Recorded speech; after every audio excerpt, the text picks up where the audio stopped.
नमस्कार भावांनो.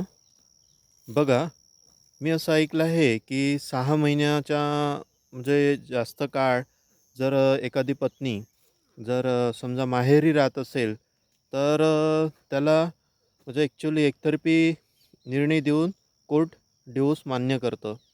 ठीक आहे. 6 महिने झालं किंवा असंही ऐकलं आहे, की 2 वर्ष झाल्याच्या नंतरही सुद्धा एकतर्फी डिव्होर्स मान्य करतं कोर्ट, आहे की नाही? पण ॲक्चुअली आमच्या प्रकरणामध्ये जवळपास 4 ते 5 जणं असं आहोत किंवा जास्तही असू शकते. 5-5 वर्ष होऊनही आम्हाला कुठलाही ॲक्चुअली न्याय मिळत नाही आहे. मग अशा या गॅप ड्युरेशनमध्ये नेमकं त्या पीडित पुरुषांनी काय करायचं? आहे की नाही?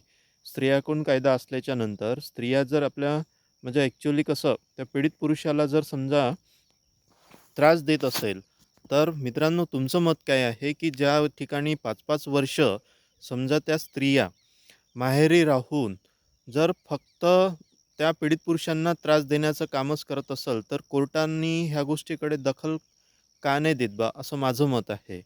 तर नक्कीच 5 वर्ष झाल्यानंतर सुद्धा त्या ड्युरेशनचा काळ समजून घेऊन त्या पीडित पुरुषांना एकतर्फी न्याय मिळावा, असं मला वाटतं. तुम्हाला काय वाटतं नक्कीच कमेंट्समध्ये सांगा. माझं नाव मनोज हडके. आवडलं तर नक्कीच लाईक करा.